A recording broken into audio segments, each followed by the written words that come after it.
Yang pertama yang ingin saya jelaskan di video kali ini adalah apa sih hasil sidang One Prestasi untuk nasabah yang tidak mampu bayar gitu. Jadi ketika Anda gagal bayar di pinjol, ya mohon maaf nih ya, makan aja ngebon gitu kan.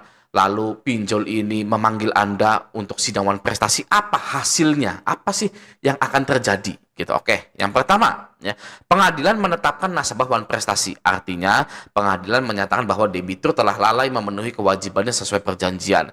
Konsekuensinya bisa berupa A. Kewajiban membayar utang pokok plus bunga plus denda. Pengadilan bisa memerintahkan debitur untuk tetap melunasi kewajiban sesuai kontrak. Yang B. Ganti rugi. Kreditur atau pinjol dapat meminta kompensasi kerugian material atau imaterial walaupun biasanya jarang dikabulkan besar. Itu yang pertama. Yang kedua adalah pengadilan bisa memberi rekening baru atau skema pelunasan bertahap. Ya. Jika debitur benar-benar tidak mampu, hakim dapat mempertimbangkan kondisi tersebut. Kemungkinan hakim memutuskan A. Restrukturisasi melalui putusan, cicilan diperingan, waktu pembayaran diperpanjang, denda dihapus atau dipangkas. Ini tidak selalu terjadi, tapi terjadi ketika debitur dapat membuktikan ketidakmampuannya secara nyata. Ya Anda jelaskan saja sejujur-jujurnya kondisi Anda, nanti yang menimbang itu hakim. Gitu ya, oke. Nah, yang ketiga, tidak ada ancaman pidana. Ya, One Prestasi adalah kasus perdata bukan pidana. Akibatnya tidak bisa dipenjara karena hutang sesuai prinsip umum hukum Indonesia. Yang bisa terjadi maksimal hanya penyitaan aset melalui eksekusi, penjualan barang jaminan, penetapan pembayaran tertentu. Ya, nomor 4, jika ada jaminan, hakim perintahkan eksekusi jaminan. Contohnya BPKB mobil, kendaraan bisa disita dan dilelang. Sertifikat rumah bisa dieksekusi. Barang elektronik dilelang jarang karena nilai kecil. Jika nilai jaminan tidak cukup, debitur tetap punya sisa kewajiban. Yang kelima, bila tidak ada jaminannya, jika debitur benar-benar miskin dan tidak punya aset, hakim tetap akan memutus One Prestasi, tapi eksekusi tidak bisa dilakukan. Ini disebut debitur miskin atau tidak mampu bayar. Pengadilan tidak bisa memaksa sesuatu yang memang tidak bisa dilakukan. Biasanya kreditur hanya mendapat putusan perdata tanpa bisa mengeksekusi apapun. Nomor 6, kemungkinan mediasi sebelum putusan. Pengadilan negeri wajib melakukan mediasi sebelum sidang lanjutan. Hasil mediasi adalah cicilan baru, pemotongan bunga denda, penyelesaian damai.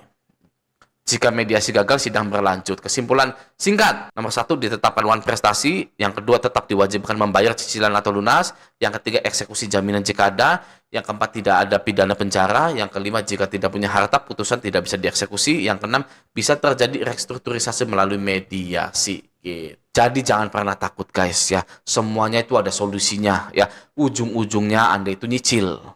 Tenang saja, nggak akan dipenjara. Waduh, takut dipenjara gitu kan ya. Enggak guys ya, ini adalah hasil dari sidang One Prestasi ya. Ujung-ujungnya sih suruh nyicil guys, sudah tidak ada yang menakutkan.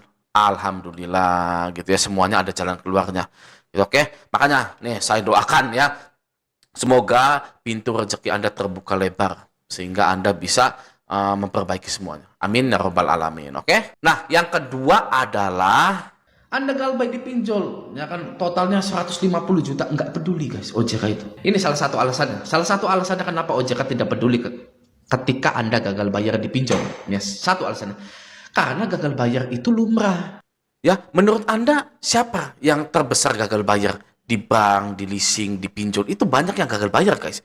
Ya kan, jadi melihat dipinjol itu biasa saja OJK itu. Bahkan menurut saya, ya mereka itu kaget. Kok orang gagal bayar kok pada begini gitu kan ya. Yang lain sih enggak gitu waktu di leasing, di bank gitu. Kok ini pada kaget ya, kenapa ya? Gitu ya. Nah, OJK, pemain finance, ya leasing, bank, koperasi gitu ya. Itu bertingkah biasa ketika ada yang gagal bayar karena menganggap itu adalah bisnis. Adalah resiko bisnis. Tapi untuk nasabahnya beda. Ya, nasabah masih punya hati nurani, tidak menganggap itu adalah bisnis, itu adalah kewajiban. Saya harus bayar utang. Nanti kalau saya punya uang, saya bayar. Gitu kan? Makanya benar-benar meresapi apa yang diomongin oleh DC. Ya kan? Kamu itu anak maling, kamu itu nggak tanggung jawab dan lain-lain. Kalau dari pihak OJK dan pihak pinjol itu adalah bisnis. Sampai penagihan kasar itu adalah bisnis guys. Kalau untuk kitanya, nggak bisa seperti itu. Ya, itu yang nggak dimengerti oleh OJK itu guys. Ya, tidak dimengerti oleh OJK. Level mereka beda guys dengan kita itu. Nah, sekarang mari kita bahas rencana pemerintah kita yang sangat hebat ini dalam membumi hanguskan pinjol-pinjol yang ada di Indonesia. Jadi, rencana OJK ini adalah di sini guys ya. Ini alasan OJK belum membuka moratorium fintech P2P. Oke, pada 7 Juni 2025, baru-baru saja ya, baru 2 bulan yang lalu gitu ya. Lalu, OJK belum beri sinyal cabut moratorium izin fintech. Ya, lalu satu persatu fintech lending rungkat kena seleksi. OJK hingga saat ini belum membuka keran perizinan untuk fintech lending baru. Nah, disitulah guys ya. Jadi satu persatu pinjol-pinjol ini pada rungkat ya, dan OJK tidak lagi membuka yang namanya izin untuk mendirikan fintech atau pinjol-pinjol pindar-pindar baru di Indonesia. Jadi ketika nanti banyak yang bangkrut, maka hilanglah pinjol-pinjol ini di muka bumi Indonesia ini. Kita tepuk tangan dulu. Ya. Yang artinya 96 pinjol ini guys ya, seperti mana nih, Danamas, Kredit Pintar, Maukes, Finmas ya, lalu apalagi pinjol-pinjol Anda itu, Rupiah Cepat, Julo, Indodana, Pinjamin gitu ya. Ini kalau mereka bangkrut gitu ya sudah guys, nanti hilang satu persatu.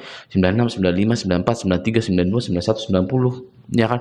Kalau kita kompak ya, seluruh rakyat Indonesia ini kompak saat ini gagal bayar semua gitu ya, ya sudah guys ya, OJK-nya tidak peduli mau pinjol ini bangkrut mau enggak gitu ya, satu masalah terselesaikan kata pemerintah juga gitu ya. Makanya pemerintah sekarang atau OJK menutup perizinan pinjol baru, yang artinya tidak ada atau tidak akan ada pinjol-pinjol baru lagi ya, yang artinya apa lagi ya, kita galbay gitu loh ya kan. Ini tinggal 96 lagi ya, dan sudah tidak ada ya, tidak akan ada lagi pinjol baru guys ya. Misalkan Kredivo bangkrut ya sudah ya, lalu misalkan Aku Laku bangkrut ya sudah gitu loh, tidak akan ada pinjol baru lagi. Jadi rencana pemerintah atau OJK, rencananya OJK ini itu menstop pinjol-pinjol baru datang atau buka usaha di Indonesia. Oke, Bapak Mahendra Siregar ya kan, yang terhormat ya, saya bukan membela Anda pemerintah ya kan ya, tapi saya ingin ya menumbuhkan semangat kepada masyarakat kita yang terjerat pinjol gitu ya. Saya ingin menumbuhkan semangat dan harapan bahwa di Indonesia ini masih ada harapan kita untuk berubah menjadi lebih baik lagi, dengan satu langkah yang sangat baik, yaitu menutup ya, hingga saat ini belum membuka keran perizinan untuk fintech lending baru ya, padahal sudah banyak fintech lending atau pinjol-pinjol yang bangkrut seperti Investri ya kan, Jembatan Emas, Danafix ya. Tadi datanya 31 pinjol bangkrut ya, dan belum dibuka lagi gitu ya. Dengan satu langkah seperti itu, maka Indonesia bisa menjadi lebih baik lagi. Indonesia ya bisa terbebas dari yang namanya hutang-hutang riba tersebut ya Pak ya. Nah, buat Anda sudah jelas belum kira-kira seperti ini? Jadi gini ya guys ya, OJK ini ya sudah menutup perizinan pinjol-pinjol baru ya, nggak ada lagi namanya pinjol-pinjol baru itu masuk ke Indonesia itu guys ya. Namun sedangkan satu persatu fintech lending itu rungkat ya, ada yang bosnya itu pergi ke luar negeri kabur ya guys ya, ada yang influencer cewek itu siapa itu yang diminta pertanggungjawaban itu ya, bukan minta pertanggungjawaban sih sebenarnya, diserang karena Investri atau apa itu ya, itu bangkrut ya kan. Dia bilang tahun 2019 atau 2020, ayo invest ke Investri, invest ke pinjol ini, invest ke fintech ini gitu, tapi ternyata bangkrut guys gitu ya.